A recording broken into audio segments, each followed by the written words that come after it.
చాలా కష్టపడి డంబుల్స్ తెచ్చుకుంటాం, ఫుడ్ తెచ్చుకుంటాము, స్టార్ట్ చేస్తాం. ఒక 2 రోజులు ఆగి మళ్ళీ చేయం. లేదా ఒక వారం చేసి ఇంకో వారం చేయం. మళ్ళీ వస్తది. ఇట్లా ఆన్ అండ్ ఆఫ్ చేసుకుంటూ వెళ్ళిపోతున్నాం. ఫిట్‌నెస్‌లో గాని, డైట్‌లో గాని. కన్సిస్టెన్సీ మెయింటైన్ చేయాలంటే మీలాగా ఫిట్‌గా ఎలా ఉండాలి? ఏంటి? First of all me goal ఏంటి? ఓకే. మీరు ఏదో వీడియో చూసి ఇన్స్పైర్ అయ్యి తర్వాత రోజు ఎక్సర్సైజ్ స్టార్ట్ చేద్దాం అనుకుంటారు. లేదా ఎక్కడో ఫుడ్ చూసుకొని ఆ ఫుడ్తో మనం ఎర్లీ మార్నింగ్ డైట్ స్టార్ట్ చేద్దాం అనుకుంటారు. అది మీరు కన్సిస్టెన్సీ మెయింటైన్ చేయలేరు. ఎందుకంటే మీకు గోల్ పర్పస్ అనేది లేదు.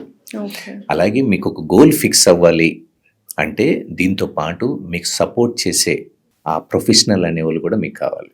సో పర్సనల్ ట్రైనర్ని పెట్టుకోకపోయినా మీరు అట్లీస్ట్ ఆన్లైన్ ట్రైనింగ్ అయినా చేయాలి with my support. Only 999 per month అంతే. ఓకే. సో మరి డైట్ ప్లాన్ ఎలాగా? అది కూడా అంతే. Customised nutrition plan. మీ హెల్త్ ఇష్యూస్ ఏంటి, మీ లైఫ్ స్టైల్ ఎలా ఉంటుంది, ఏ టైంలో వర్కౌట్ చేస్తారు, ఏదైనా మెడికేషన్స్ తీసుకుంటున్నారా, మీరు డైట్లో ఏదైనా రెస్ట్రిక్షన్స్ ఉన్నాయా, అన్నీ క్లియర్గా మాట్లాడిన తర్వాతే ఆ ఇన్ఫర్మేషన్ తీసుకొని డైట్ ప్లాన్ డిజైన్ చేస్తాం. అది కూడా 999 per month.